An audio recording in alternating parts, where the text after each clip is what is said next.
Hello and welcome to the Free Cheese episode 164. I am your Joe Dix, joined today by Marc Augustiniak. Hey, what's up? Kyle Muehlberger. Hi. The Free Cheese is a weekly video game podcast about video games, brought to you once a week by thefreecheese.com. 164.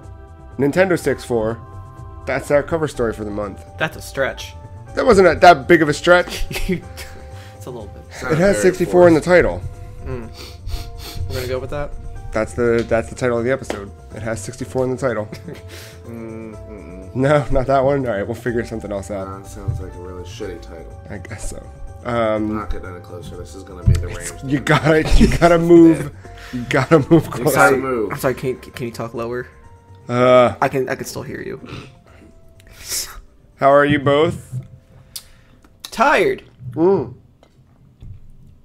I have a reason, but I'll tell later. Tell your reason. No, I mean I'll save it. The reason is you. Yeah. Stop it. Hoob a stank. You're good? All right. Yeah. You don't seem as tired as last time. No. I've had some time away. I woke up at like 6:30 in the morning today. Today? No, yesterday, and I've been awake since. I mean, I've done that. Yeah, but I'm a lot lazier. I'm like at that point of tired where it's just like, hey, I'm here. Like physically, but in my head, I'm just like, I don't care about life right now. I would be less tired. So I found out yesterday. I got a text from my coworker, and she was like, "Hey, did you quit or did you get fired?" Oh, cool. And I was like, "Well, this is now like my heart is racing. Like, what the fuck?" While I'm at work, and I was like, "Shit, am I about to get fired? What's happening?" And I was like, "No, what the fuck? What's going on?" And she said, "Well, Jen asked me if someone could pick up Monday and Thursday, like this, not today, but next Monday and next Thursday." And those are usually the days I work, including Wednesday. I only have Tuesdays off, so. I was like, what the fuck? Well, this is no. I had no idea. And she was like, oh, never mind. Jen just wanted to give you a break. And I was like, good. You should just That's not how you start. Don't ever ask someone if they are getting fired. Because your choice of is like, what? So I don't have a job either way? Yeah, like I didn't get fired, but I imagine I'm about to. That's happened to me with one of my other jobs. I quit, but the guy actually told a higher up that he fired me. Makes sense. Yeah. It makes a lot of sense. Bunch of Then she ended communication, up guys, giving me off on those days. Communication and transparency. Those are the keys. Yeah. To remember transparency paper? That don't exist anymore. Oh, so about that, something weird happened last night. It's the first time since like '97 that I haven't watched South Park the night that it aired. I couldn't watch it. But I didn't. I'm always, and I realize I think I just don't care. I mean, it's on the website the next day. No, my point is like I've been obsessed with that show. Yeah, like I've always not watched. Like it's always been my thing. Like when South Park's airing Wednesday nights at 10 o'clock, I am there, and if anyone's near me, they need to close their lips until a commercial break. Like I gotta. It's my thing. Well, I heard they predicted something with Amy Schumer in the Emmys, and that she did the exact same thing. I don't know. Which is, she's a trash person. She shouldn't exist. I dislike her.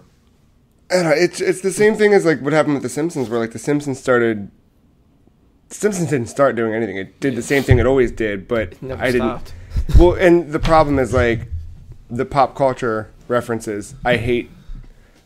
You know what I mean? Like That's kind of what. But now you with that show, you just watch it randomly. Like you're not really paying attention to it, but it's just like Simpsons. Yeah, it's like background. Yeah, news. but anytime the new ones come on, I like skip to the next episode. Oh. I can't watch any of the I can watch it, but like it's that same thing where like there was. But you've come so far.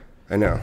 But there was a bubble in The Simpsons where, like, it was just, like, unbearable. And it's not because the writing got bad or the voice. Like, nothing about it got bad. It was the fact that it did what it always did, which was turn the mirror back on us. But I even for South Park, like, you've come so far, like... No, I know, and that's the thing. You can't stop now. Yeah, but I can. Like, I'll watch it, probably. But, like, I don't give a fuck about politics. I don't care about the election or who's running. Well, they've always done that. No matter what, they've always done that. I know, but like the older I get, like the less I want to see that. Was this episode that just aired? Was that about it too? I mean, the one that I saw last week was. I mean, yeah, but that was only the first one. You know? Was that the Colin? Yeah, but they've been one? doing this last season. They did this like big like. Oh yeah, everything was continued. And yeah. And I feel, and they brought all that stuff. But towards here. the end, it was just like, oh. Yeah, but see, you just said a name, and I don't know what that name is or what that means, and I don't care to know what it is. Like I don't know. And that very much like that member berries thing is just like, yeah, remember when South Park didn't do all this shit? And it's like, I do, and I wish that it was still just 4 kids playing with poop. Maybe it'll turn around somewhere. It won't, but that's fine. And that's the thing, is like, it's not for me anymore, so whatever. But yeah, it was like 11:30, 12 o'clock last night, and I was like, oh shit, it's Wednesday, there's a new, all right. Well. There's still a Fractured Butthole. Yeah, sometime next year. I don't know, Which is weird, because the show isn't exactly doing anything different. I know, but I'm just... And it's weird. Done. To, like, have Maybe they just didn't have many ideas to work with. They have so many ideas. They've always done that, though. They've always done, whatever's going on, let's fucking make fun of it. Yeah, but it's been, like, too samey over the last few years. Like, where it's just... Too Sam Raimi. It's just like, yeah, okay. Like, ever since, I think it was season... I mean, it's dating it. Well, let's hear it. Come on. Like, season 8 really switched it. Yeah, episode 3. No, but like when they... 5. Season 8 was the one where they started, like, really dialing into... That was when they changed production a little bit, and they were able to get to this, like, you know, making a show on a weekly schedule every 6 days. Mm-hmm. And yeah, that, it kind of... I don't know. It made them able to do things at that such rapid of a rate, but... I don't know. For me, I miss, like, the dumb ones where... I like the World of Warcraft one. Yeah, that was good. That was a good one. Oh, just for some reason, like, that one always stands out to me. The ninja one. Yeah, the ninja one. That was part of season 8 that was good. Because it was just stupid. It was like the kids being kids and whatever. Yeah. What was the cream fraiche? Cream fraiche? Yeah. Yeah. But see, even that one was a little... I don't know. That was good. I don't know. But fun. The iPad one was, even though that was more recent, that was still hilarious. Yeah, it was good. I don't know. I just... Well, there it is. There they are. They're coming. God damn it. Yeah, they are. Well, this is a podcast about video games. It is. This week we've got some good stuff. We're going to talk all about... video games. Video games. Kyle. We're going to talk about the Nintendo 64. What's that? It was a console that came out almost 20 years ago. Like the Leapfrog? Yeah. That's a good one. We'll talk about what we've been playing. We're going to do a little bit of lightning round. And then we'll bring it home with some show and tell. But first, we have to start a countdown. Oh. Like the final countdown? Technically, yeah. Is there going to be magic? Well, we have from now until the end of this episode, when we're done recording today, to find out if my prediction was right. Because as of right now, as of this recording, we never settled. We haven't settled what the bet is. So you have from now until the end of the episode to figure out what that is. But I have from now until then for Nintendo to draw a card. Now, it is 12:42 p.m. on this here Thursday, just to date this a little bit. But that means it's 9:42 a.m. at Nintendo. Well, shit. It's 9:42 a.m. What do you call it? For Nintendo of America. Nintendo of America. Nintendo NCL, they're asleep. So, and it's tomorrow. And they're not going to announce anything tomorrow. They're partying. What are you talking about? Well... They don't go to sleep over there. So I don't know that... We need an announcement of an announcement within the next hour-ish. So last week at the end of the episode, I told Mark that we would... I pulled up like a half hour into the episode. Huh? I pulled up and I only got a half hour. Oh, yeah. No, at the very end of the episode, I told Mark that we would hear something about NX, but for today's episode. You're wrong. It's going to happen. That's what I said. Yeah, by the end of the episode, you're wrong. That's why he's wearing his Mario shirt. You're wrong as fuck. You've never been more wrong than you are right now. That's why I'm wearing my Animal Crossing shirt. That's why I'm wearing my work shirt. Yep. Because, like them, I'm too busy working. We'll see. We'll see what happens. I'm with Mark on this one. You're wrong. You've never been more wrong. And if you lose, you have to swallow that Batman statue. Wow. Okay. See, that's what we were trying to figure out what would happen if, like, whoever loses, what do they have to do? That's it. I'm not gonna swallow it. Something about shaved beef. Shaved beef. Oh yeah, I forgot about shaved beef. You have to shave your beef. Like a gyro. But no one's like, that's probably not a good idea. Do anything with food. Yeah, no. More you have to kiss a homeless man's butt. Never mind. Let's go back to food. Let's go. Yeah, you have to eat a homeless man's butt. I can do that too. Why would you? It takes a lot more effort to eat a butt than just to kiss a butt. I don't know. You have to hold a homeless man's hand while he sleeps / jerks off. You just have to cuddle with him? Oh, yeah, I could sleep with him. I'd be fine with that. Like, what do you mean by sleep? Like, literally sleeping? Yeah, like, next to him? I'll sleep next to him. You don't have to fuck a homeless. I'm not trying to get you AIDS. I'm just trying to... Just want clarification. All right? About details. You have to kiss the tip of Magic Johnson's dick. I can do that, though. Does, like... One little kiss. You don't have to tongue it. You know how people, like magicians with their wands, and they like tap something, like little confetti pops out of the top? Is that how... happens. You tap a stick and AIDS comes out. I'm checking right now. There's, so far, as of this recording, no... What are you expecting to hear? They're going to say... Hold on, let's not... All I want is... an announcement of an announcement doesn't count. Yes, it does. I don't think that should count. That's what I said last week. Yeah, I said... He went into detail about it. I said all I wanted and all I guaranteed that would happen is that a little bit of information would come out. Because we have not had an official word from Nintendo since April. Well, why would it come out today? Why is your theory that today it'll drop? I just had a feeling last week. I just knew it. I knew that it would happen between... Oh, Fergie.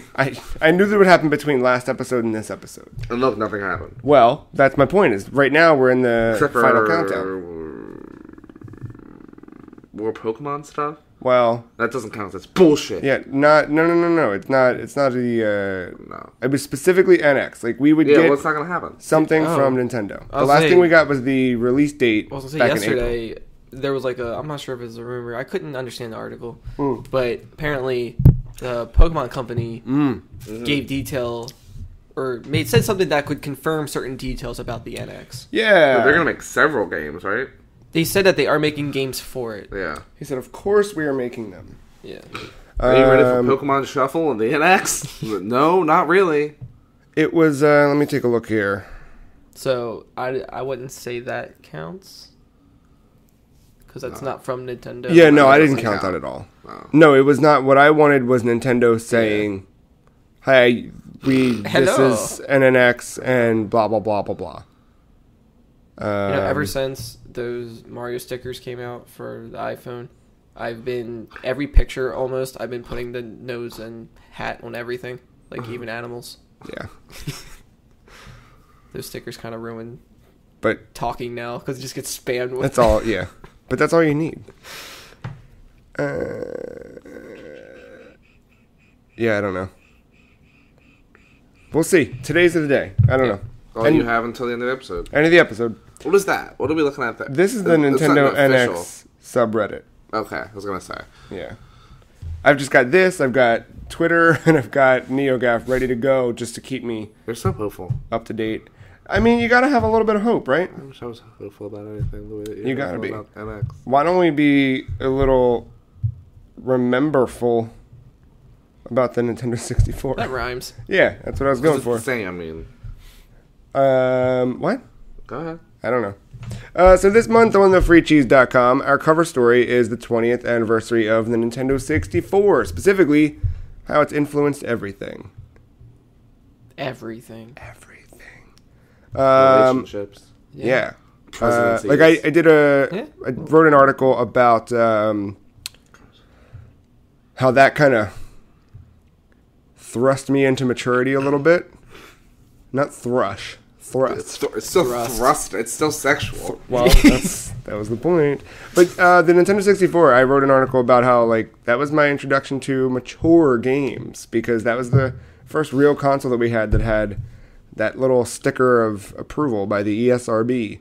And the fact that we all largely ignored those stickers and bought whatever the fuck we wanted anyway. As you pointed out with Resident Evil 2. Yep. Well, I mean, that wasn't mine. It was a gift to my brother. But still, like, so you still grabbed it and played it. Take everything, my brother. Are you kidding me? My point is the ESRB didn't fucking No. I'm just saying how, but yeah. But that was a console very much for me that was like this weird in between of I'm a kid and I'm fucking. And kids still doing that now. Like any game that's like M-rated, like they want to play it. And then as we go older, we don't care about M-rated games that much. We just want something good, regardless of rating. Isn't that strange though? So all the Call of Duty audience is kids, and then all of like the.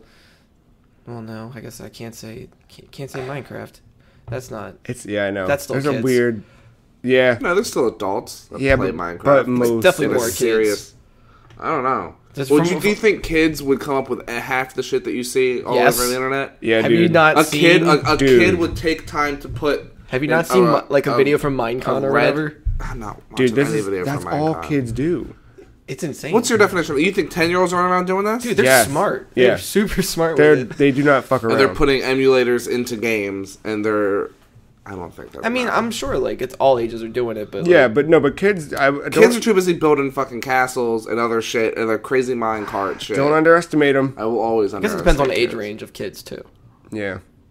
I mean, like, what to you as a kid? Like, to what age? And then it's like... I'm thinking up until the age of 15. I'm a kid. Get the fuck out. Mommy, wow. I don't want to go through the whole N64 list. I think we should save that until we have it all fully revealed. But are there any highlights that stand out to you guys? So this list I'm referring to, we're counting down our favorite. My personal favorites are already on there. Oh yeah, you're right. The top two are already on there for me. We're doing our favorite N64 games, and the way we did it was we each came up with our own list of 20, and then ranked. Each of those personal lists got a number assigned to each game. So number 1 got 20 points, number 2 got 19, and so on. We tally up the points for each individual game, and then a new list is born.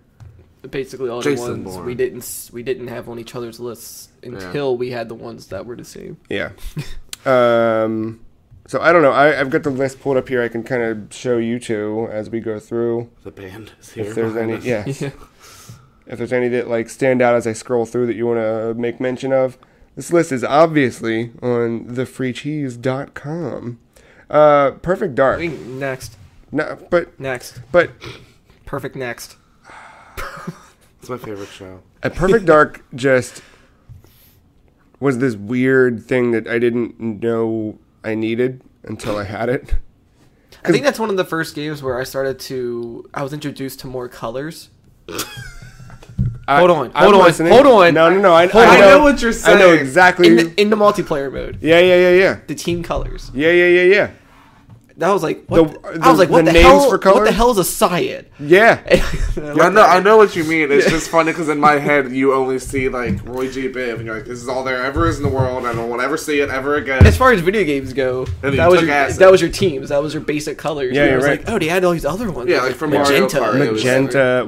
It was like Mario Kart. They did when you did the balloons. Yeah. It was just red. Red, blue, green, yellow. Blue? Yep. I don't even think there was yellow. Because you had 4-player. Mm-hmm. They pretty much had balloons matching their driver. Yeah. But yeah, that was new. I mean, I only know that because I watched everybody play it. I just remember the weapons were just like something about a laptop gun. Oh my god, the laptop gun! The laptop gun was amazing. An alien with a Hawaiian shirt, so it was probably Kyle. Yeah, it was just It was me. You didn't see me. This little alien. His name was Elvis. I'm sorry. Elvis, yeah, that's right, yeah. Because this came after GoldenEye, which like dominated so much of our time, but I never gave a fuck about James Bond. And then you saw the health bars, like, oh, this is GoldenEye. And then you play Time Splitters, oh, this is GoldenEye. Everything came from GoldenEye. Remember GoldenEye? God damn it, Mark. But yeah, this was. I think I probably spent more time in Perfect Dark than I did in GoldenEye. And we spent a lot of fucking time in Perfect Dark. Yeah, so did all my friends. Huh? So did all my friends. Yeah. It was good. It was really good. The Farsight XR20 or something. I forget the name of it. but that lets you shoot through walls. So my brother and I would just do only Farsights, and then we'd play in the faculty. They changed the names in the GoldenEye level. Yeah. The bathroom level. That's infamous. The best. Yeah. So and basically, like, whoever was first to get the Farsight won, because you'd spawn on different ends of the map, and then you just grab a Farsight, hold the aim, and it would do X-ray vision through the walls, and then zoom in on your. Tell me, did that game have a DK mode? I don't know. Do you know the answer to this? No. Oh, I assume it doesn't. I want to say it did. Dick. I don't know. I'll find out. Did Rare make Time Splitters? No. They just shared a similar HUD. Interesting. Yeah, DK mode. Slappers only.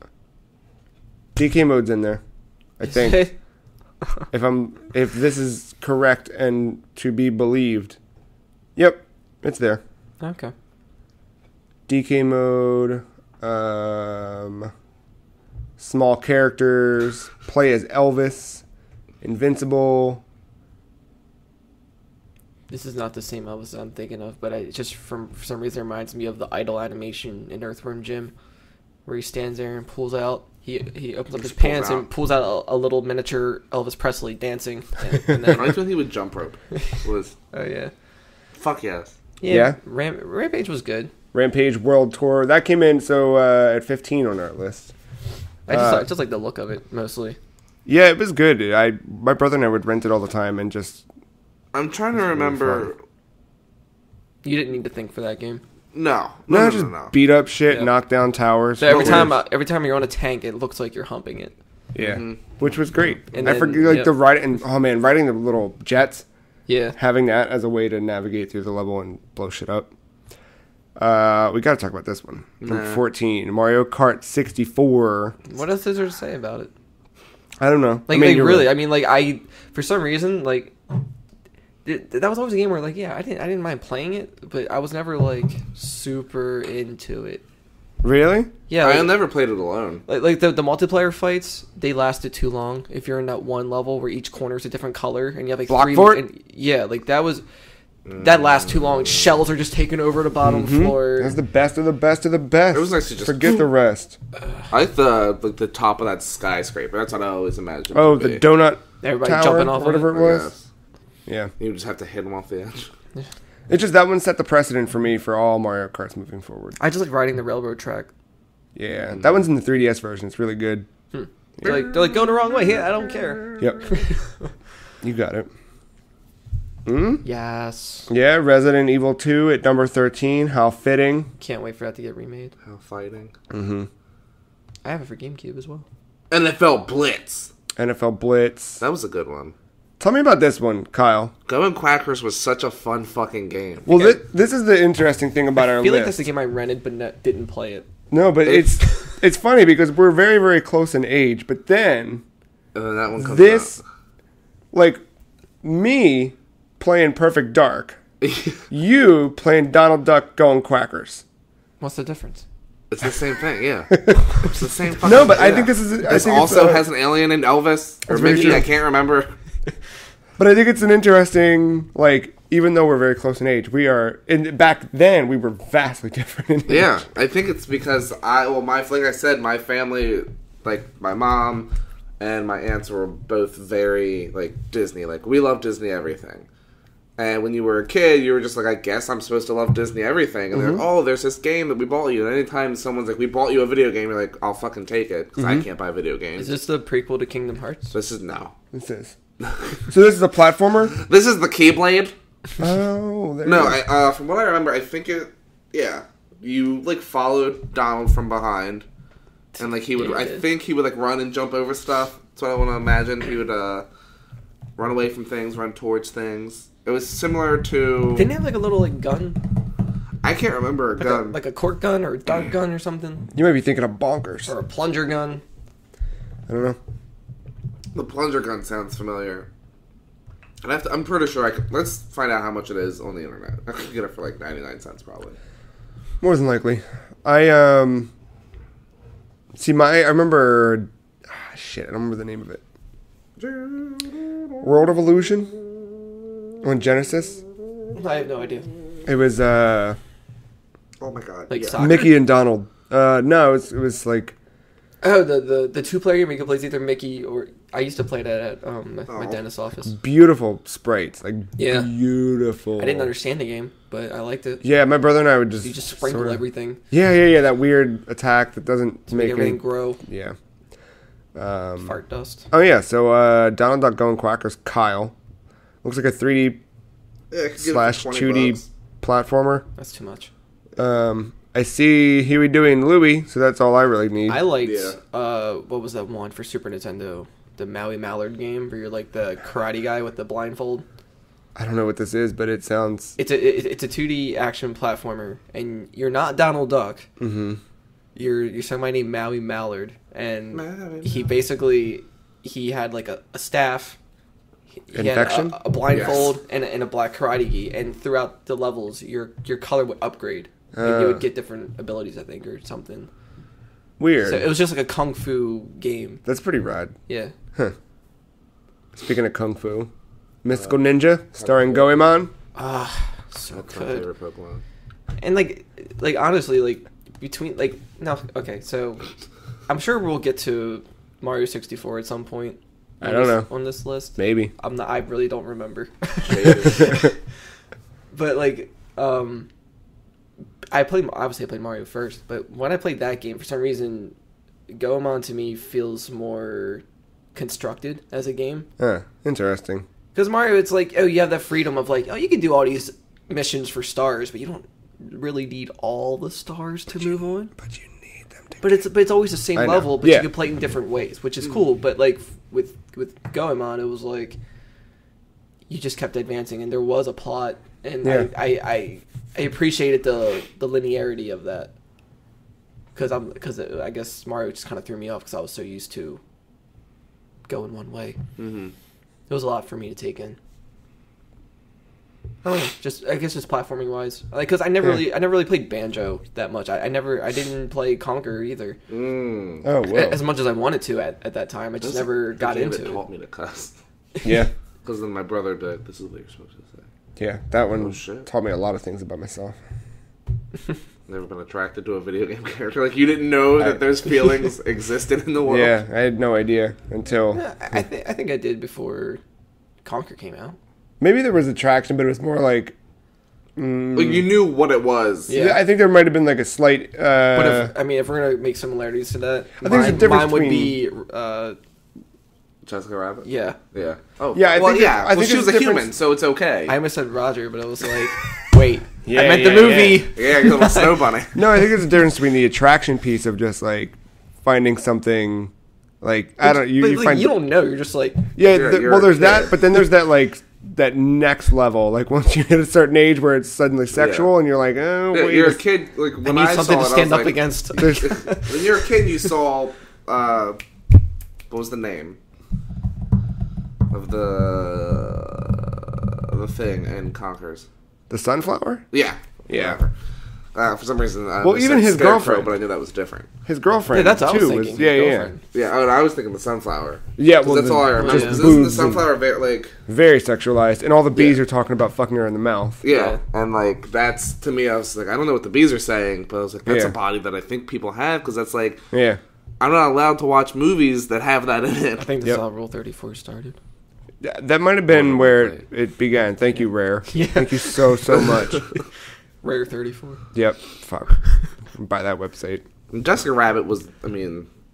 Yeah, that was at least human. was the OG. Okay. You know, well, and then but prior to that, you had heavy metal. I mean, it's always... Yeah. There's always been... Yeah.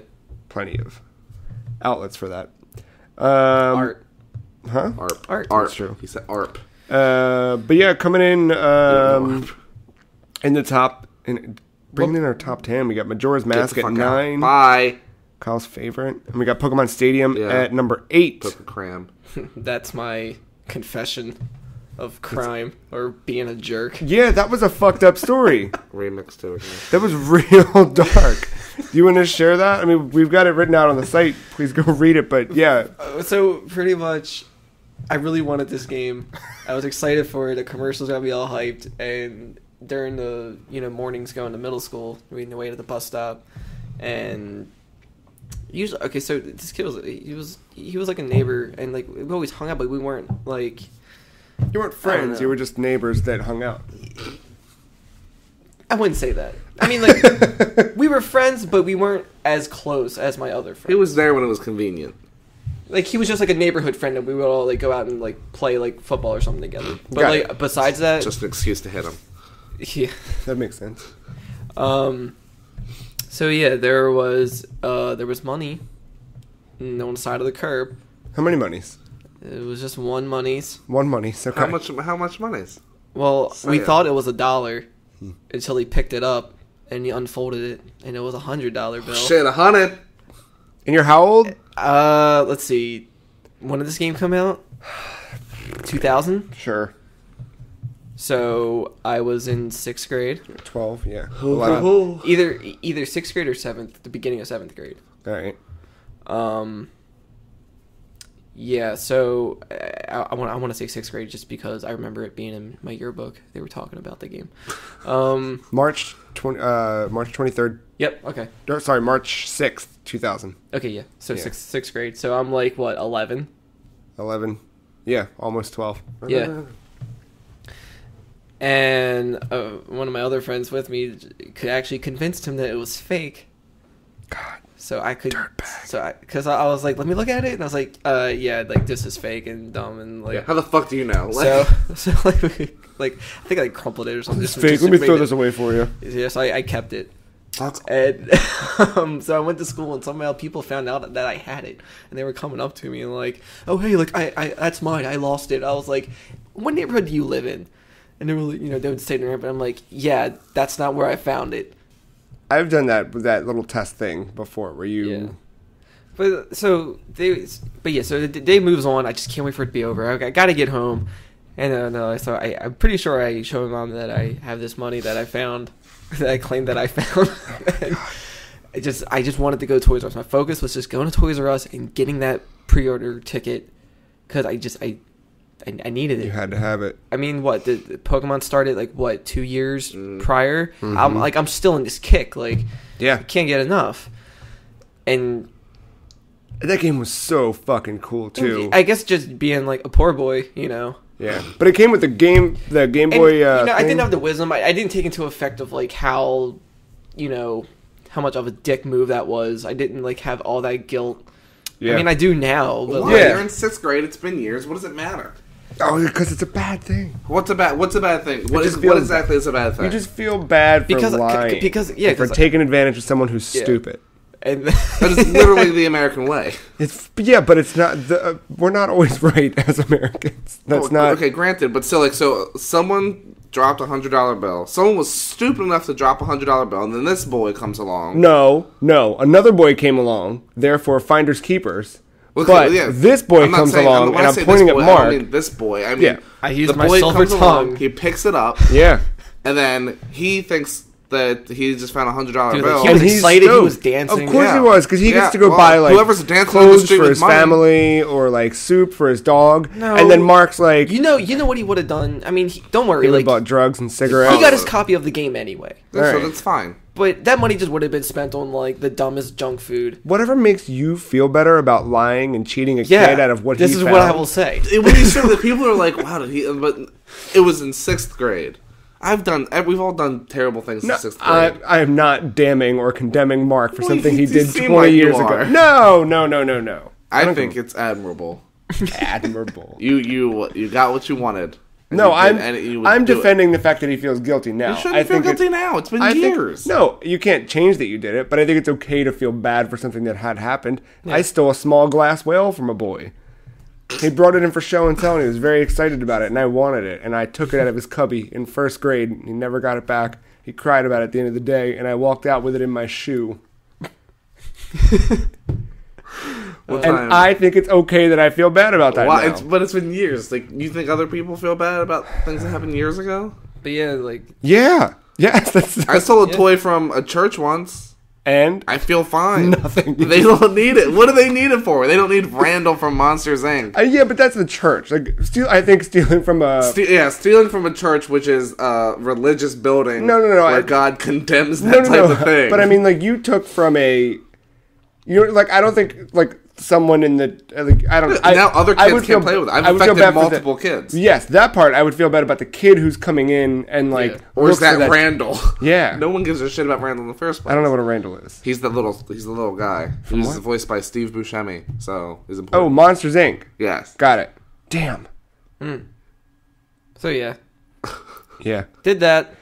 Felt bad. Got the game. Didn't care anymore about feeling bad. It's that good. Yeah. I mean, like I remember kind of feeling bad about just even taking advantage of them. Yeah. But like afterwards, it was just like the game just blinded all of that. Yeah. No, but I liked your story because that story brought up all of those feelings that you have from a kid where like you did something wrong, but like those first like feelings of morality. Nobody's perfect. No, nobody's perfect. That's how we're supposed to. And neither also neither was that game, even though I played a lot of it. See, hindsight. But actually, I personally think Pokemon Stadium 2 is worse.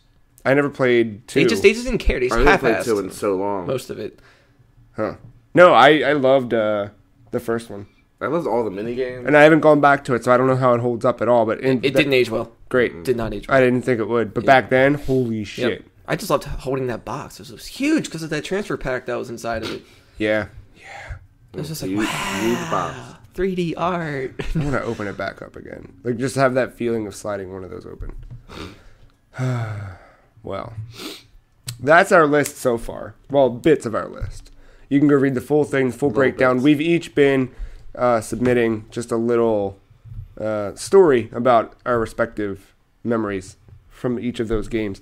Today we'll hit number 7, Tony Hawk's Pro Skater, on our list. Tomorrow, number 6, and then we'll be back next Monday to count down 5, 4, 3, 2, 1. Lead us to the end. But yeah, we're celebrating N64 all month long, so go there, read everything else we've got going on, and then get real excited for it. If we were talking about Tony Hawk within a crowd of people, you just need one person to say, "So here I am," and then everybody would just continue. That's it. The song would never end. That's it. Yeah, you don't have to. Right now, I kind of feel inclined to do it. Can I just post the lyrics as my blurb? I think it's yes. I think that's gonna be what we do. But what we're gonna do right now is take a short break. When we come back, we'll talk about what we've been playing. Well, we're gonna do lightning round. Then what we've been playing. We'll be right back. I just assumed that you would know how to run the show. We'll be front.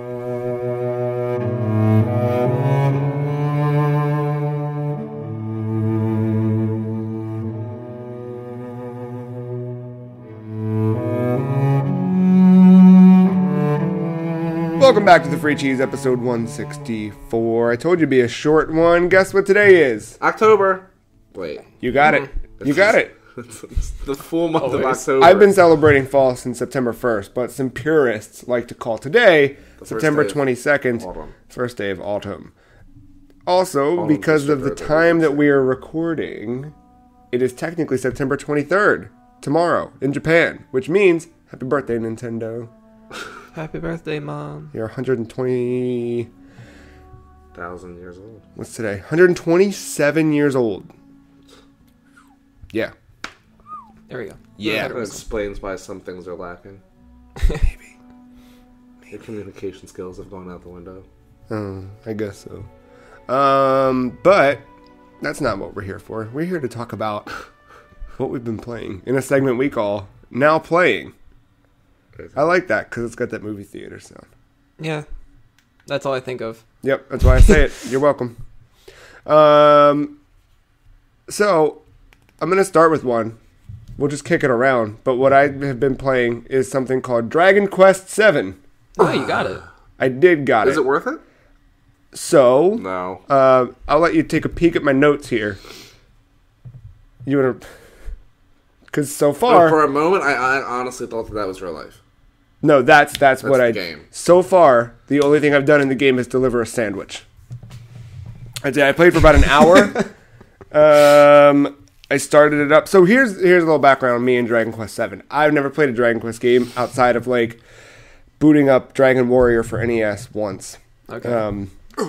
I missed that Nintendo Power Boat of getting it for free, but I, remember playing it at some point somewhere, some friend who had it or whatever. I understand they have slimes in them. Bless up. And then that's basically it. So 7 being remade. Everybody's kind of like going wild about it. Bless you. Sorry, excuse me. And I was like, maybe I should do it. Like, if we want more of these types of games, to come to America, we should do this kind of stuff and support it and whatever. And then Tyler made fun of me for having some weird martyrdom about me, but I was like, no, it's cool, I'll do it.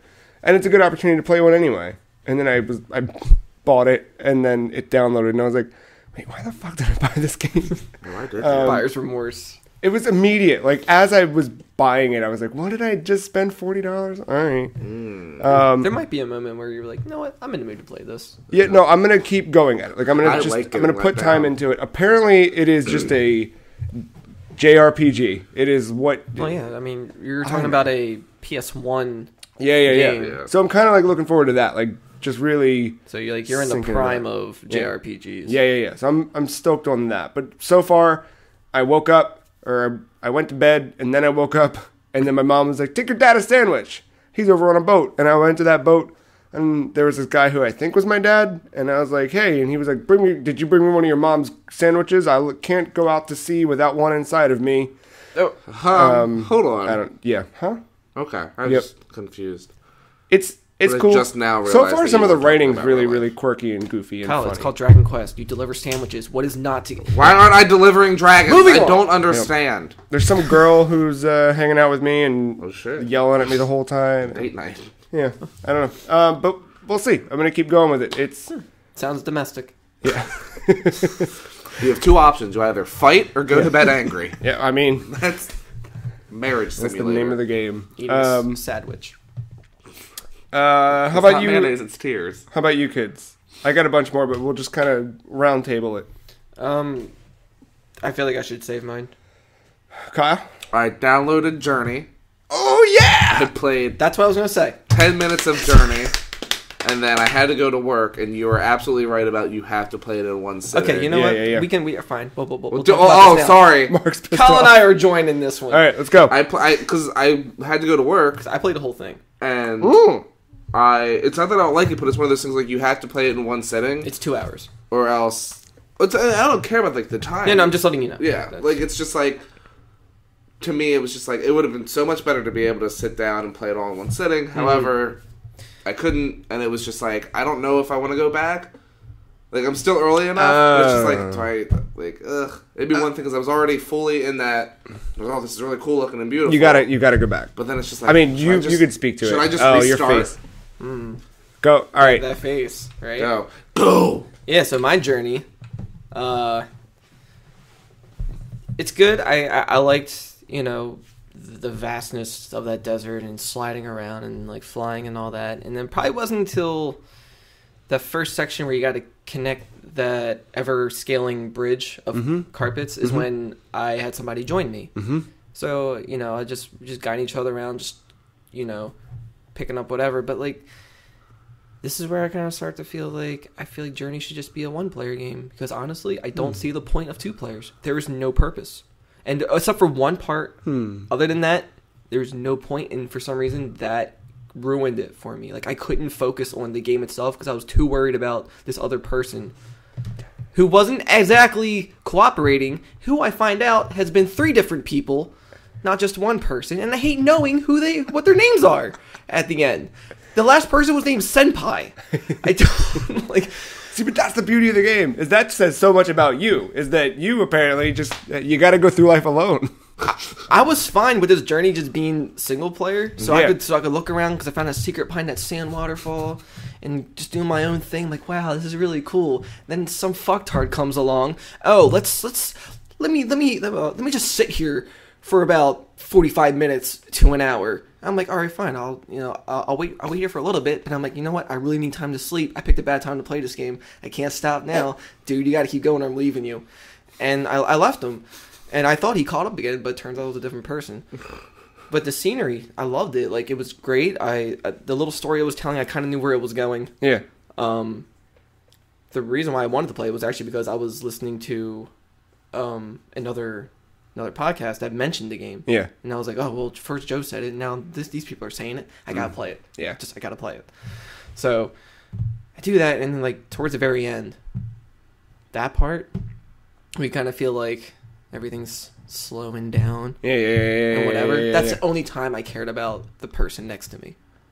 Yeah. Other than that, yeah. I had a different experience. Because, like, there was no real... Yeah. Like seriously, like, there's no point of them being there. Like there's no puzzles. I mean, it's not a game about puzzles, but I'm saying there's no thing where it requires both of you to do something. No, gameplay-wise, no. There's no real teamwork. There's no real cooperation. You're just sharing this game together. Yeah, but that I took as a metaphor. You know what I mean? Like, that to me was just, like, very much...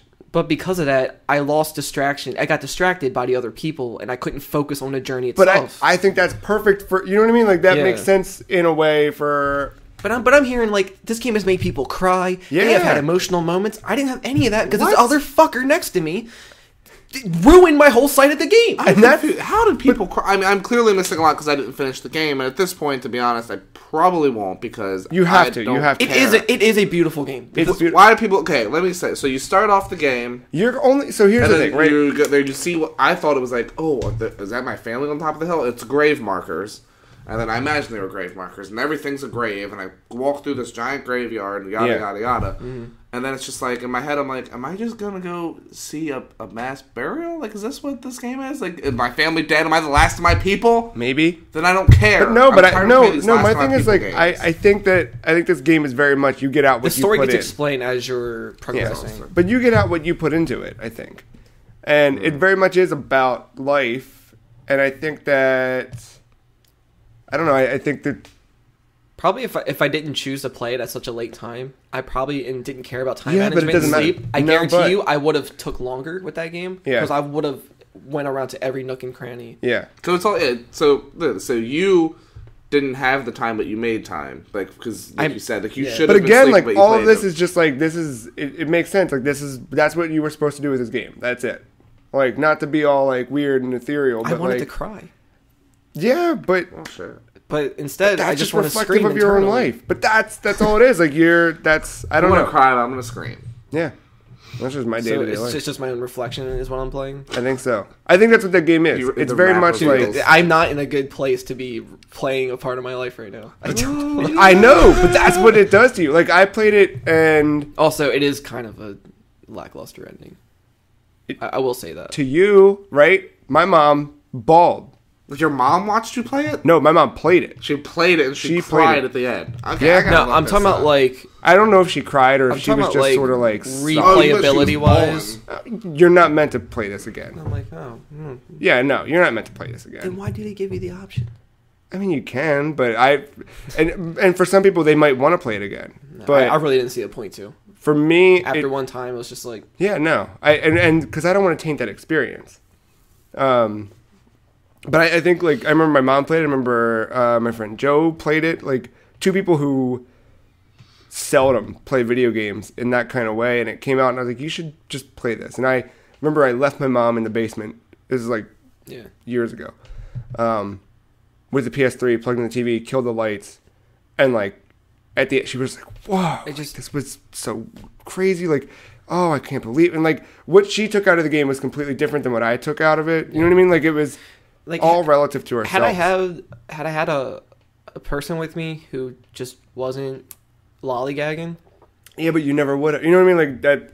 I hate that. Like because I feel like that's not how things were supposed to go, and that's what happened. But that's what life is. Sometimes it's not the way it's supposed to go, and that's but that's why we play video games. I don't know. I think it like if Shovel Knight was strictly a 2-player game. Yeah, I wouldn't have felt the way I did at the end. And or Red Dead, or if you deal with anything that might invoke a strong emotion, sure, like a scary movie or something, or you go somewhere. But if you watch it with a friend, it's not that scary anymore. Yeah, no, you're right. You're right. So it kind of kills that exclusivity or that intimacy between you and the story. Yeah, but for me, like, I didn't know immersion, whatever you want to call it. What in the fuck? Settle down. Why are you reading the end? Because it was a very short. You have no joy. It's not that I don't have joy. It's just I'm glad that this game was free. No. Like, I'm literally looking at what happens. I imagine it's been... When did this game come out? 2012. Okay, they've had plenty of time. Spoilers don't exist anymore. It's not about that. Like, this is not a game about, like... The story doesn't matter. Like... Yeah, obviously. I guessed it before I even got to it. Yeah, but that doesn't matter. So this just... So you get to the mountain. Don't ruin it for anybody who hasn't played it yet, because it just went free for Plus. So there's people who haven't played it. But the point isn't, like... It's just upsetting. No, but, like, it's upsetting. If I told you, like, what life is, like, it's upsetting, too. Like, hey, yeah, you're born out of something. I know what life is. And then you eat a lot, you sleep a lot, Absolutely. And then you die. And, like, that's upsetting. But all the little moments in between that we have for 80 years are what's important. I'm sure, like, yeah, and the same thing here. Like, this is... If you look at this black and white, then it's a boring, shitty game. If you just say, like, hey, you start here and then you end here, then it sucks. But it's what you do along the way. And for me... Like, interacting with a person, for me, my interaction was like, oh, a little friend came along. And I thought it was a computer player. I had no idea. And then I wandered through this little world with him. And then, like... I was trying to care. I mean, there was moments where I did. But overall... Remember when that weird little monster thing comes for the first time in the dark, like, underwater part? Yeah. It hit my friend. And I was like, no. Like, I felt like a... It got me. I was like, oh, God. Like, I felt really bad. And I, like, wanted to save him. And then we got separated. And I was like... oh shit. And it, like, there was like a real terror right there. And then I kept going, and eventually something else came along. I was like, are you my same? I don't know if you're my same friend. I don't know who you are or where you came from. Who are you? That part for me, that little going downhill part in the water. You know what my friend does? Goes behind a pillar, sits. That's what you're meant to do, I guess. They might have been someone who played it already. He sunk into the sand. And I was like, oh, so I guess you're done. I don't know if you had to go to the bathroom or what. So now I'm thinking of what the actual player is doing, not this little character in the game. Yeah. So I'm like, well, maybe something happened. Maybe he's dead in real life. I don't know, but I'm going to keep going. And then I got caught, and that monster got me. And then there's another part where they come again, and I was hiding. Yeah. Because he provoked that spotlight. And I was like, I was trying to get him to come in. So I signaled him to, like, come in here. And by the time that he couldn't make it, but because he was in that line of sight already, I got affected by it too. So we both got our scarves snapped or whatever. Mm-hmm. And so around that point, like trying to like that point towards the end, that was the only moment where it made sense to have a person. But I could have done without it up until that part. Just for me, just because like they weren't really, to me, it felt like they weren't really playing the game. So I get that. No, if you have someone who feels like they're holding you back, but that's another reflection of life. Like that's just, relationships in general. I mean, like life can be anything, and I'm sure any game can be an analogy of life. Like, if you want to look at it that way. I think that was cool. It made me think and feel different things than I had previously thought and felt in a video game. And that was, they're the same folks who made Flower, which was just a game about floating through the wind. Yeah. I want to appreciate it more than what my experience was, and to me, I let others ruin that, so there's no redemption. You got to internalize that. Think about what that means about you. That's exhausting. I know, but that's the fun part. Play a game. All I know is that I hate myself. And when when it's boring, it's boring. And then it's teaching you something. I mean, like I love co-op games. I'm not a competitive person, really. Yeah. So, I mean, if a game is based around co-op, and I know that going in, I expect some kind of teamwork type feature, but for a game about anonymity... I don't know how to say the word. Anonymity. You're not really supposed to know. Anonymity. Yeah, anonymity. And then they tell you the names at the end. Yeah, I know. But I thought it was cool because mine, like, I thought I had 2 people and I had like 12 along the way, which was kind of weird. I was kind of hoping it would just be one. I don't like the fact that it's multiple people. It's like, so I got to keep rekindling this. I mean, I get it. You meet different people throughout your journey in life and all that. But, like, this is within, like, 2 hours. Like, I still need time. Like, your life isn't 2 hours. Your life is years. But this one is 2 years. So everything takes time, more than 2 hours, to really connect with someone. You're nitpicking the small stuff. I'm just giving my... It's the game. I know. By the time I finished the game, those were my thoughts. All right, that's fair. It's fair. It sucks that happened. It's a good game, but I let other people ruin it because I feel like they weren't... Sorry. I feel like they weren't playing the way that it should have been. That's fair. And that sucks that you had to go through that. I hope that you go through it and have a different experience. I at this point... Like, if it was you and I playing, I would feel great about it. Maybe. Because... You mean if we sat down side by side and just... Yeah, maybe. Like, with someone I knew, I wouldn't... Like, that would be fine. Yeah. Because I know we wouldn't bail out on each other. We wouldn't just sit there. No, I had that. I mean, I remember that too, but like that didn't linger with me. At least, like, I don't remember any of that now. Like, I have to actively think, like, oh, yeah, there were spots where I'm, like, wandering and some guy just... Yeah. And then I'm wondering, do people just stop playing the game and that's why they sit down and somebody else takes that spot over? Probably, yeah. Like, why, other than whatever Kyle's reason was like, why would you stop playing? Like, why right there? I mean, who knows? I mean, I get it. You know, life happens. Yeah. But, I don't know. Well, maybe one day. Oh, but that's all I played. Well, I took a little dip back into Shovel Knight, Plague of Shadows. Oh yeah, I still need to play that. I was writing last week. I was putting together that Games for Grown-Ups article that I wrote, and I was listening to the Plague of Shadows soundtrack, just as background music. I was like, fuck, I never reviewed that game properly. Because it's a brand new game for all intents and purposes. So I went back and I replayed all of Shovel Knight on Vita, unlocked Plague of Shadows, and then rolled right into it. And I think that what's really neat about it is... Interesting. Why Vita? Just because I'd already beat it on 3DS all the way through, and then you and I are in the middle of a Wii U run, so I had it on Vita. Oh, we didn't finish it? I think... Did we beat it, but we didn't go... I don't remember. I thought we beat it. We might have. I don't remember. I know I beat it recently, which probably was... Yeah. But... I had it on Vita and I hadn't finished it on Vita, so I was like, let me do that.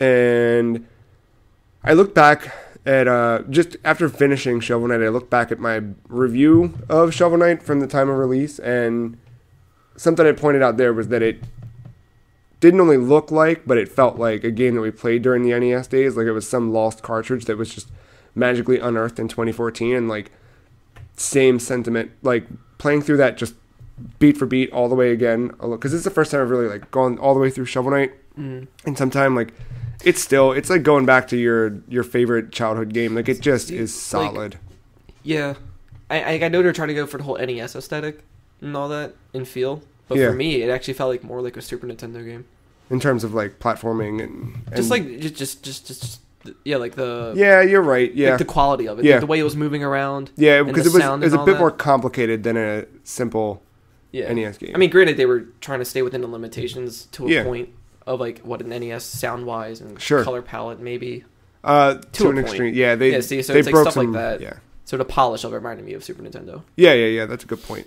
But I jumped right into Plague of Shadows, and Plague of Shadows is a little more complicated the way it controls. Which, the first time I jumped into it, when it first came out, I was kind of like turned off by it because it was really different than Shovel Knight.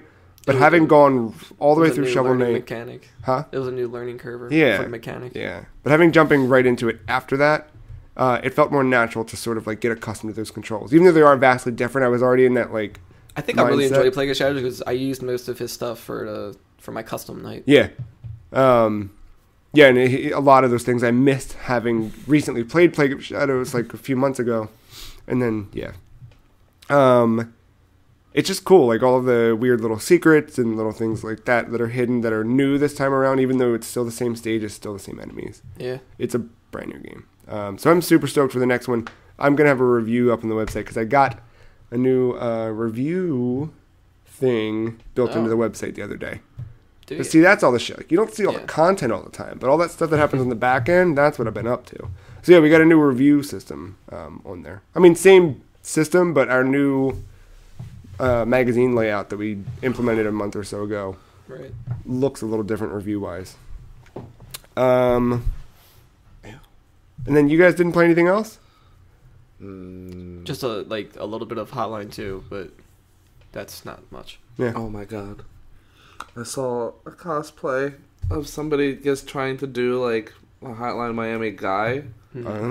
And they used like Jacket.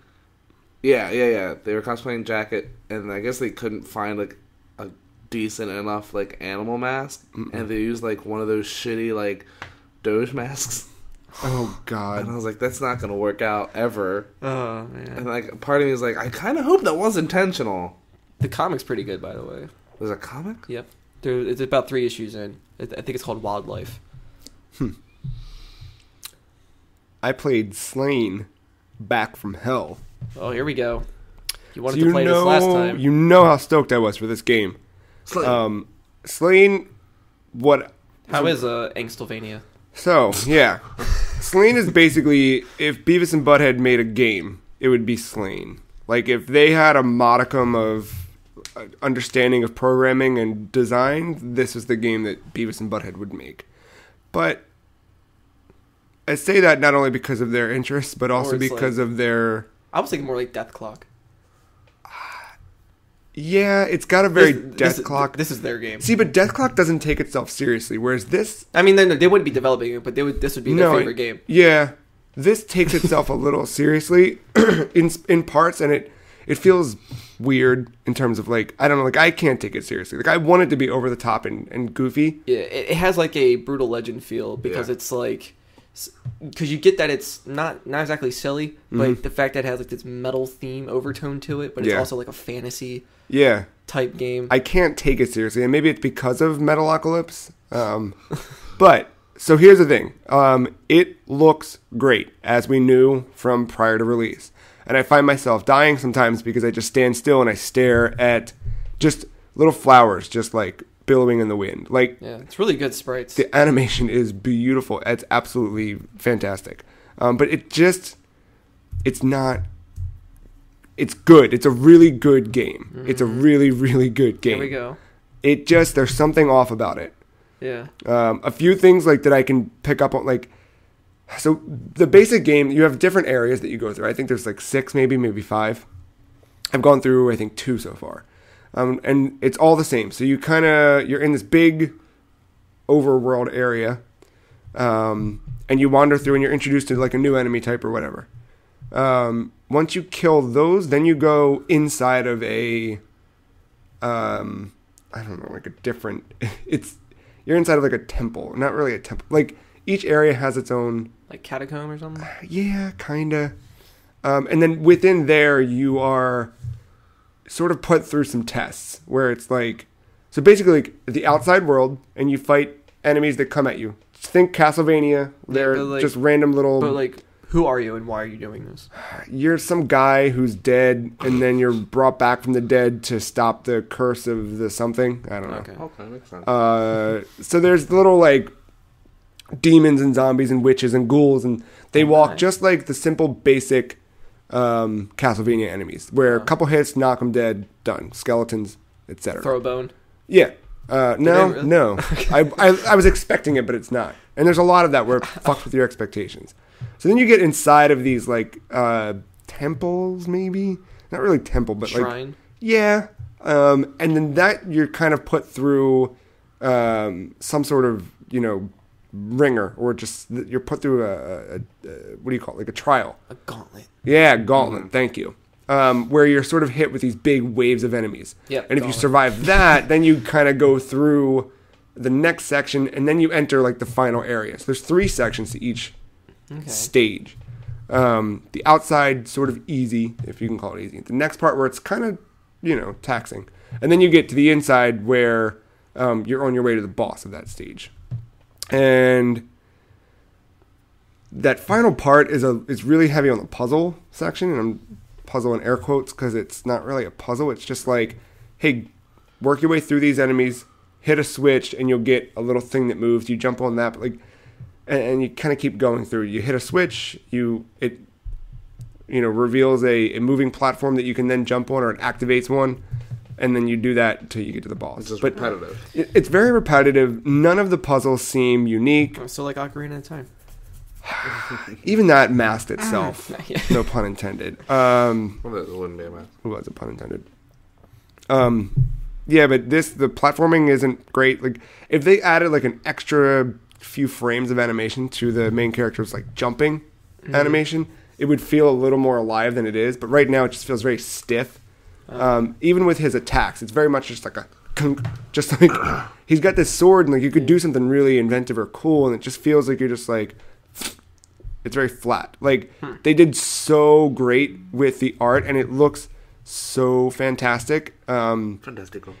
Yes, and then to have doesn't feel fluid, right? Like if you feel it, like if we have time after, I don't know if we will, but just play like a level or just run through for a few minutes. And you kind of feel it immediately where you're like, you just want it to feel a little better. It's that thing we've talked about a lot recently of that Nintendo polish. Yeah.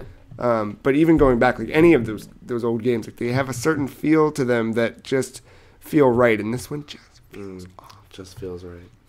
Well, that's a little disappointing. Yeah, but it's really like I'm not saying don't buy it. I'm saying buy it. Don't buy it. It's really really good. It's just like because I'm sure some people can look past that. Yeah, I think that's just you. Yeah, I don't know. I'd probably feel the same way. Yeah, I don't know. And there's little things like the details. There's like you're kind of compelled to kill everything that runs by you, but then you realize you can just jump over stuff and get past it, and I feel like I have to kill everything. So when I can just but I get frustrated in an area and I can run right past things, and I don't know, I feel cheated, or I feel like I cheated, and I don't know. But yeah, I mean, if Death Clock stabbed Castlevania and they fell into a pool of blood, if you pulled it out, it would be slain. So that's kind of cool. And then one last thing that I didn't really play, but I bought that'll be here in October. Oh.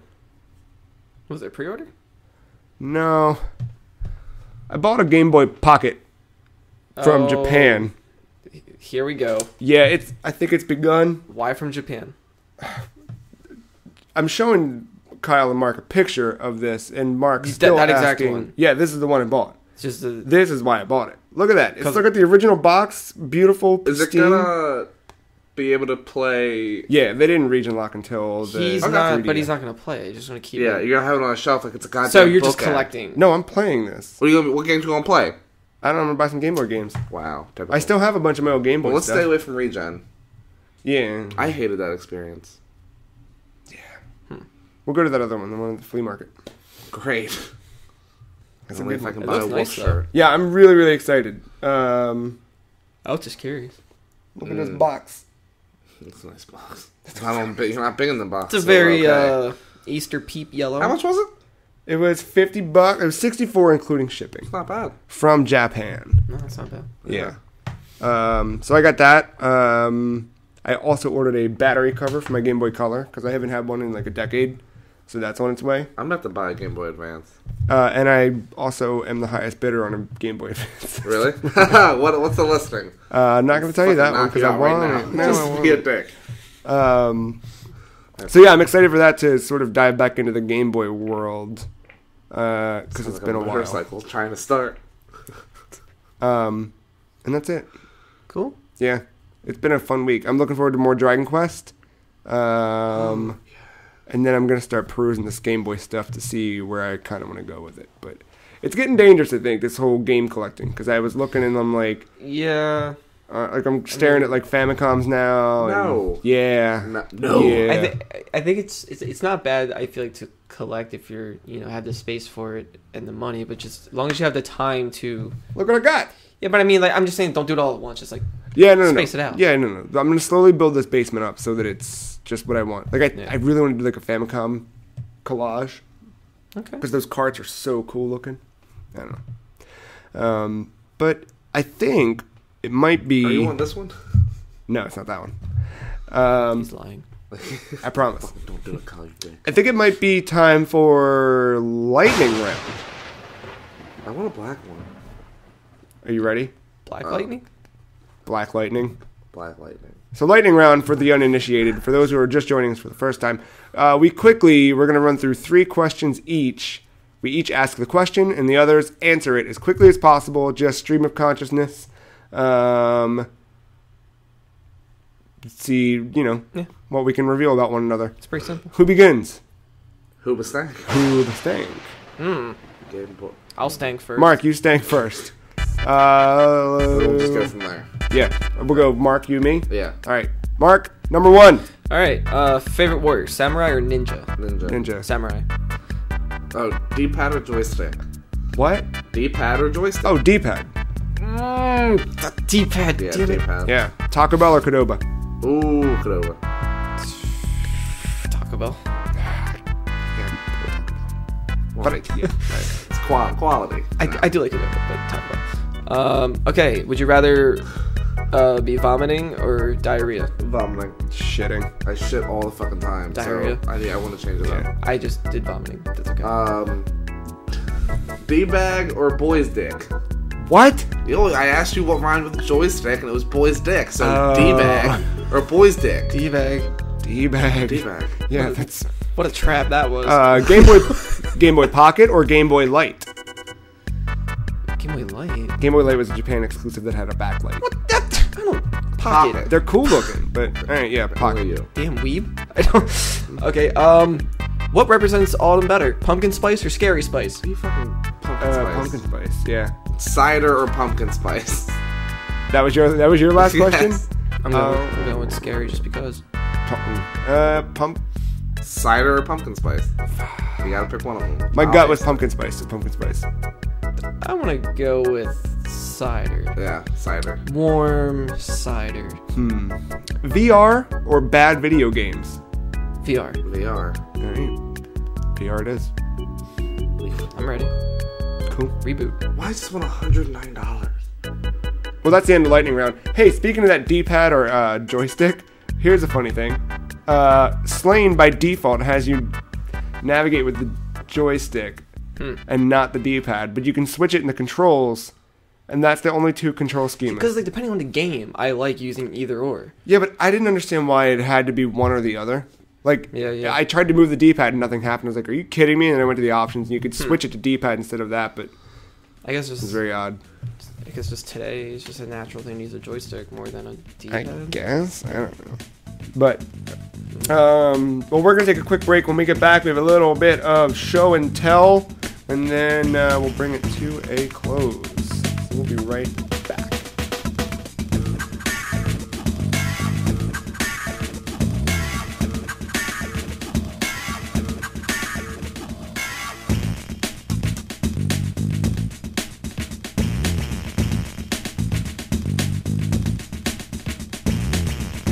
And we are back once again. It is time for show and tell, but hey, I set you guys up. Oh no. My lightning round questions were very much practical. How dare you? So when I asked Taco Bell or Qdoba, I wanted to know what I should eat for lunch today. When I asked Game Boy Pocket or Game Boy Light, I wanted to know which one I should buy next. And VR or bad video games, those were my two topics for show and tell, and you guys chose VR. So there was I watched a video last night about VR and ethics. What? So the fact that like VR right now, it was a video on Vice. Their gaming stuff. I don't care about the rest of the shit, but their gaming stuff I like. They do gaming stuff? Yeah, Vice has a really good gaming section. I thought they were just like a political thing. No, we sent two underground reporters to look at the worst games. None of that bullshit. Believe me, because that shit makes me vomit in my mouth. But this, Patrick Klepek and Austin Walker, both former Giant Bomb folks, are over there now. Austin Walker's, I think, their editor-in-chief. And Patrick Klepek went from Giant Bomb to Kotaku, and he's always been a really, really great writer. And they're they're doing that Kotaku thing where they're actually doing real journalism and cool stories instead of, like, just transcribing press releases. Because, I mean, this is a whole other topic in and of itself. Yeah. Like, video game journalism there's very much like this, like... There's a whole bunch of, like, there's like these subfields. There's the enthusiastic press, which is a lot of, like, what we do and what a lot of outlets do. Then there's this, like, dying thing of just transcribing press releases from sites. And now I think Vice and Kotaku are really, like... They're the main two I can think of that are really, like, getting into the meat of things in a... cool way. So this was a neat video about VR development and how there's this ethics in play, or there potentially is, because VR right now, a heavy trend is to develop horror games and tap into that weird part of our psychology that makes us scared of things. And the ethical question of I was thinking of other games. I've seen videos, but the ethical question of that's true. We're, as developers, not we, but humans, developers, we're actively going to start making things intentionally to scare people in a real way. Because it's different. Like, yes, we have movies that do that. Yes, we have other things that do that in those medium. But this is like, no, you're actively, like, because the VR is like I haven't tried the PlayStation VR or the Oculus, but from my understanding, it's very much like tricking your brain into making your body think something is happening to it that really isn't. So with that, I feel like most people forget as soon as they put it on, like, hey, you're actually putting on a device and you're playing a game still. Yeah. This isn't because your brain gets tricked into it, and you can feel things that you otherwise shouldn't feel. I mean, if you let it. Yeah. But I think there's this level of immersion that we don't quite have right now. Like, think about something like PT and how scary it was. But now when we're like, because what's scary about it is that you can't look away. Yeah, you're in. You can close your eyes. Sure, but you're in it. And it was just an interesting little thing about like the ethics of that. Yeah. So what are they trying to say? It was just like they talked to different developers about like how they're approaching it and what they're doing, and it's like. I like that though because you can really fuck some people up if you think about it. But then they talked about how a couple different applications for it. So I would be worried for people with epilepsy. Yeah, and things like that. They're buying the thing, and I'm sure they're putting a warning on it. You know. Yeah, but despite the warning, like there's also things that are going to come out that like people didn't know they had. I think they're going to start learning about themselves, like different conditions or diseases. They put a warning label, like, hey, you might get fucked up. Problem solved. That's not problem solved because there's stuff that you might not realize. Yeah, but people might be like, oh well, we have to be careful of what we're making because what if someone gets upset or scared by it? And then it's like, what the fuck? No, it's not that. I think it's the deeper. You know what I mean? Like there's like real trauma that can be inflicted. I think. I don't know. It might be. There's potential depending on what's made. Yeah, you could probably psychologically scar someone. Yeah, you could fuck somebody up pretty bad. Well, triggered. Holy fuck. They've been put trigger warnings in front of a goddamn game? Well, then they talked about how they are using it for people with PTSD or shell shock. As what?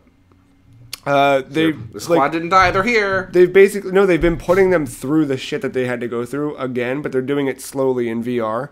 So that they're still like immersed in it. If they just did Jacob's Ladder instead as a VR game, I would be in love. Describe Jacob's Ladder for those, because I haven't seen it. It's an old horror movie that kind of has a Silent Hill feel to it. Is that Robin Williams? No. Didn't Robin Williams do something similar? Wasn't there something? Or am I thinking of something else? 1 hour photo. No. I have to look this up. And I'm pretty sure this was before Silent Hill even came out. But it was, pretty much a bunch of... I believe it was Vietnam veterans. They had some kind of PTSD, and they didn't know that they were tested on by. So they were government experiments with whatever drugs they had or something, and because of that, this guy had a problem where he didn't know what was real and what wasn't. So he didn't know if he was dreaming or if he was living in the real world, and he could like kind of switch between the two and. He was getting them mixed up, and then, he was kind of figuring out and seeing stuff that other people weren't, and his friends were dying off, and... Yeah, that's a VR game. That needs to be a VR game. Yeah, so, and then, like, you would see, like, grotesque creatures that looked like they came out of Silent Hill, and it was just like, whoa, like... It's Tim Robbins, not Robin Williams. That was the mix-up. Okay. But yeah, it's a really good movie. Yeah, like, it's really good. And I recommend if it's like a director's cut version or extended version, they go more into detail of like what's going on with him. That's they pretty didn't really cool. explain it the first time. That'd be fun. That would be like, and that's the thing, I guess. And I forgot when that movie came out. It was like 70s or 80s, but like it still holds up. If you're buying a game that could really fuck you up, then absolutely like people should be like, hey, just let you know, like this game is about this. And I feel like you kind of give. It's kind of like doing drugs. You're kind of giving consent when you purchase this game. When you say, I'm willingly buying this game, fucking here you go. Here is my money. Yeah. Take it. Like at that point, this isn't your problem anymore. It's no longer the developer. Like the developer could market it and be like, hey, this game could fuck you up. If you buy this game, this is on you.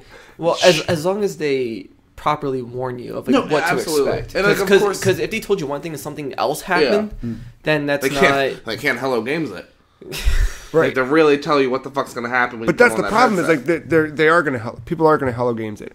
Or even like separate from that, like no, what they could do is they could still... But you don't know your own limits sometimes. You know what I mean? But it's still not fair. It's not fair to say, oh, listen, I rented or I got in a go-kart and I signed a waiver, but I pressed the pedal too hard, and I sped into a fucking wall because I'm a moron. I'm just saying that like this is something that we have not done before. Like we don't know what this is. But what about deprivation chambers, right? So like this is different. No. But you're still it's closing off all of your senses, and you're like throwing yourself into a completely different world. I can see how VR can be a gateway to this. But the sensory deprivation chambers are your mind forcing images to appear. Have you ever done the ping pong ball thing? I'm sorry, no.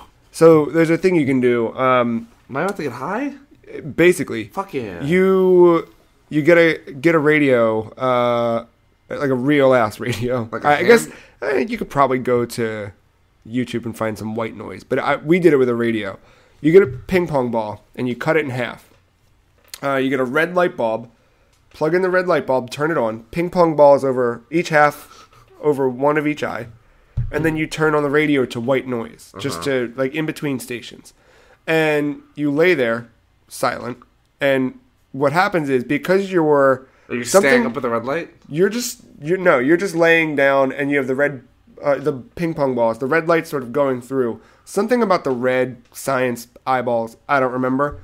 But the basic idea is your senses, the two that you have, or the two that you're primarily observing things through, sight and sound, are obscured. So your eyes can't make real shapes. You can't make out anything. Yeah. Your eyes are open and you're looking in the inside of the ping pong balls, but you can't see anything because it's obscured. And then the sound, you can't, your mind can't comprehend. Yeah. There's nothing to grab. So you just start, your brain creates things for you. And it's the same idea as a sensory deprivation chamber, but you can do it for 12 cents in your bedroom. And it's fucking weird and cool. I think when we all did it, a bunch of us like fell asleep. But yeah, that's or there's a, but we did see like you kind of like see weird shit and feel weird shit and hear weird shit. Like depending on the time you do it or where your mind's at. Same thing as like playing Journey. Like you kind of experience it differently. But I think the same thing like with sensory. Your brain is forcing that. This is something where we're saying, hey, we're going to make something and subject you to it. And I think I don't know. I don't know that someone can be responsible. It's not about... Well, no one's forcing them to play the game. No, I know that. I'm just saying that we have not been through this as a culture, as a society, as a people yet. We don't know what this is. Technology is... This is brand new. Yeah, at least on a massive level. I mean, VR has been around, but it's never been like in our homes. This kind of way, and the way that we're going to start developing things, it's... There's definitely potential for things to go awry, but I feel like it won't come from... AAA stuff. I feel like it'll come from like small, it's gonna be weird little It'll be fine. I think I'd be fine with it. Like I would absolutely be like, this is awesome as shit. And of course, like there would be a moment where I'm scared and I'll forget that I have this headset on. I mean, I'm looking forward to it. But yeah, it's exciting. And then you look at all the other games that could possibly happen. Like I just thought about like I'm sure they're gonna try some Harry Potter shit. I'm sure they're gonna make some first person shooter. I mean that's absolutely in the works without a doubt. Minecraft, more than likely. HoloLens, so. Yeah, HoloLens is starting, Well, still, that's weird. No, but that Batman VR, what did people... Killer Croc, and then like you're just triggered. It's not about triggering. No, but you know this shit's gonna happen. Yeah, but it's not about that. It's just about like we're about to experience something completely new. Yeah, so we just don't know what to expect. And like what... But at least we're being prepared. It's not about right or wrong or what should or we shouldn't do. We should do it all. Of course we should do it all.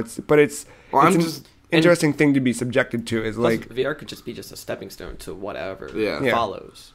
You know, it could be more than just a headset. Put on a full suit, have fun. I mean, there could be just a whole room just dedicated to it. No, but even separate from that, like the idea, and again, this is all on the individual, and the individual needs to be very aware of this as they go into it. But the idea that you're going to be in this world and like we're crossing into this weird sci-fi territory of like getting lost in it forever.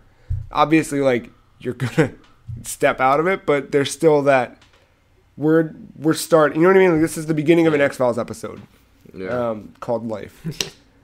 I don't know. I'm sure there's things that you could do to like kick yourself out of it. Like I'm sure that you could make like a setting on the headset to be like, hey, in an hour, I'm sure it'll like make the screen go blank or something. Yeah. You know, or like put your phone in like a pocket and then have it on. No, vibrate. Again, that's all up to the user to make sure that that's on them to do so, but. Yeah. Are either of you excited getting there? I have not. I want to try some VR stuff. Yeah. I haven't really explored the field, so I don't know what's out there already. Yeah. But I'm sure if I had one, I would be all up about it. Yeah. If there were good games for it, like I'd be like, okay, cool, I will buy it if I know that there are like I know when Oculus was first coming out with those dev kits, somebody made it NES Legend of Zelda first person. Mm-hmm. That's awesome. So I would like to play that, or whatever build they made of it. Yeah, that'd be cool. I was listening to 8-4 Play, the podcast, and they were talking a little bit about VR, and the one guy was talking about how he did a Mount Everest demo where like you're that'd be cool. at the top, and he said like it's just he's never going to be at the top of Mount Everest. It's not going to. That's not something that's going to happen. Like to him. I would play that with like an AC unit in my room and a bunch of fans. yeah. But he said 6. like he could sit there and like look around, and it was like what, like I feel like I'm on a mountaintop. Because I think that's the next thing is we need that 4D experience where like we can feel it. Yeah, not just see it and hear exactly. it. I mean, and you get that like vertigo looking down. Like that's... I'm still very excited for anything like superhero related. Because how exciting would that be? VR Batman, VR Spider-Man. Yeah, they talked about the VR Batman one, or someone did, and how like even VR Spider-Man won't have the best swing mechanic than Spider-Man 2. I think you need to do that on a trampoline. And then you twist your ankle, and you're just like, well, this is the end. VR Batman, like, apparently, like, seeing two guys beat the shit out of each other in front of you is kind of, like, someone stated that they were, like, kind of like, whoa, like they felt like a fight was in front of them. You know what I mean? They had to, like... That's cool, though. That's exciting. Like, it is exciting, but it's also, like, it's a weird... Yeah. Bleh. Like, Could you imagine a VR Flash? See, it's just weird at least with PS4 because you have to hold those wands. Yeah. So on the outside, you look like an idiot. Yeah, but fuck that. And that was my. But inside the game, it's like, oh, you have open hands, but you're feeling. Yeah. But But you know how like when you play a game, like for me at least, when I play a game long enough, like I do kind of forget that I have a controller. Like I mean, yeah, I'm not reaching further. That's true. Like, oh, what is this? But you're just like so focused on what's going on. But if it was like a Gundam game or like a mech or something, I would feel like I'm in that machine because I feel like I'm grasping those controls. Yeah, that would be fun as shit. Power Rangers. That's why it would make sense. Yeah, could you imagine just Zord battles? Yeah, that was my show and tell. Did you guys have anything show and tell? Anything weird in the last week pop up or? Not really. Nothing worth mentioning. I mean, I guess Nintendo didn't. Yeah. Hey, let's take a look. Dragging it out. Let's do our little NX checkup. They said nope. Maybe. Yeah, VR. I'm looking forward to what is to come. I don't. If I had money, I would give Vive in a heartbeat. Yeah. Yep.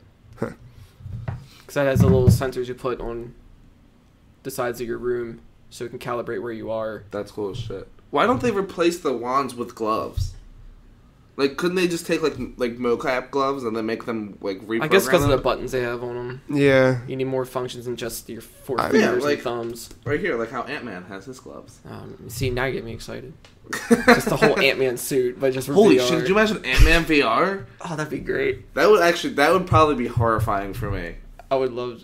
That would be great. Like we could finally get good superhero games with VR. But that would take a lot of detail on any models that you're making, like a bathtub. You would have to take. Well, I mean, you would have to actually make everything bigger than what it is. Yeah. Just so you could go down the pipe or something. And how fun would that fucking be? Full exploration. Oh, what if you think I'm drowning? There'd be invisible walls at some point. Yeah, maybe not like too far down like the pipe. You'd be like, okay, shit, turn around, back, whatever. Oh man, there's a drain cover. Well, then I'll go smaller. Then you go subatomic. And well, you're dead. Good luck getting out. Enjoy your acid trip. Yeah. I still think of Batman. Like that's it. That's all I'm excited for. A Batman. I heard that might be like a 3-hour game. I don't care. Like, I'll play. I mean, I'm saying that's cool as shit. That's not bad. Yeah. It's interesting because I thought it was a lot shorter. Mm-hmm. Yeah. I did too. I thought it'd be I just want to be able to take a grapple gun. I want VR Batman free roam of Gotham. Fuck, that'd be cool. You're real cool. I got nothing on NX, so you all swallow that statue. Yeah, here we go. Can you hand me that statue? Actually, I'm gonna go ahead and. You can cut it off if you need to. Yeah, we'll see. I don't remember what I was going to say now. I didn't make it all the way through. You know, it didn't happen today, before the podcast is over. But I do believe in my heart of hearts that I'm sure they will announce something today. Later on, I still don't think it'll be today. After we're done recording, it'll happen. More than likely. Probably, definitely. NX. It has to. We gotta... the announcement of the announcement. Hey, we'll see you October 1st. Yeah. That's what they're going to say today on their Twitter account. They're going to say, happy birthday to us. He also expected something Metroid related, and look what happened. Happy Turd Day. I mean, you got Federation Force, but... Right? Best of the best. Forget the rest. I think it's going to do it for the old Free Cheese episode 164, unless you guys have anything else to discuss or anything you want to... No. Yeah? I think that was a good one. Yeah, it was a real good one. We got about a week left in N64 month. Monday, the 26th, is the thing. Our, last That's 5? the actual... well, yeah, that's going to start our last 5 countdown. It's also the actual release date of the Nintendo 64. 20 years ago in North America. Meant to come out on the 29th. But KB Toys said, fuck it, buy it now. And then Nintendo was like, all right, if you guys did it, then everybody else can. Leaks. Yep. So yeah, we'll keep counting down. I have a couple other articles planned for the rest of the month. Wow, so I went with that one for 4 months? Potentially. That was a Christmas gift. Yeah. Yeah, me too. Wow. Yep. I think we got a PS1 the Christmas before, and then a N64 the following year. That sounds about right. Something like that. But yeah, we got a little bit more to count down and a couple more N64 articles to churn out. Other than that, you can find this episode and all the rest of our episodes on thefreecheese.com. You should go to thefreecheese.com to find the information about episode 164 because it's got quick links to all of our Twitters. Any other relevant information is there. I'll also be putting the names of the songs that you heard throughout this episode listed right there, which games they're from, which songs they are. So go check that out along with the rest of our stuff. If you like this episode, you can subscribe in iTunes. That way it's always just populated to your Apple devices. If you don't have an Apple devices, again, you can go find it on our website or on YouTube where every episode is posted. Send us a review, a rating, either on iTunes or podcast at thefreecheese.com. We also Ask accept us a question. Dog videos. I'll take a couple dog videos. Tweet them at us. If you want to tweet them at us, you can follow The Free Cheese at Some Free Cheese. You can follow Mark at aug_mental, Kyle at NotKyleM, myself at The Free Cheese. With that, go play your N64. Go drink something pumpkin because it's fall. So we decided it was cider. Not me. Well, yeah. Well, we said it was cider. Right. I have cider upstairs. Majority roll. I'm going to grab a cup of apple cider. I'm going to go listen to Spice Girls. Mm-hmm. I can do that too. I'm going to go watch Cider House Rules. Very good. So. We got a good October planned, I think. Thank you so much for listening. Thank you, Mark. Thank you, Kyle. Thank you, listener. Thank you. Until next week, this has been The Free Cheese 164.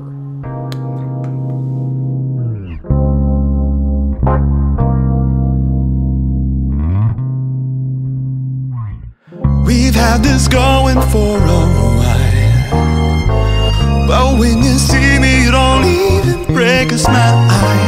Try not to let me see you cry. Guess I'm the boss here, so it's a little lie. I count the days since you've been gone, count every sunset and every break of dawn. I dream about you every day. I'm going crazy, so hard to live this way. All I want is to take you by surprise, tell you I love you as I look into your eyes. I see the moon and the stars look so sublime, my one and only, until the end of time. We've got alchemy, girl, you're changing me. All night long I wanna hold you close to me. What you do to me is so plain to see. All night long, your love is on my mind. We've got alchemy, not just chemistry. All night long, I need your magic desperately. What you do to me is some sorcery. All night long, the heavens are aligned.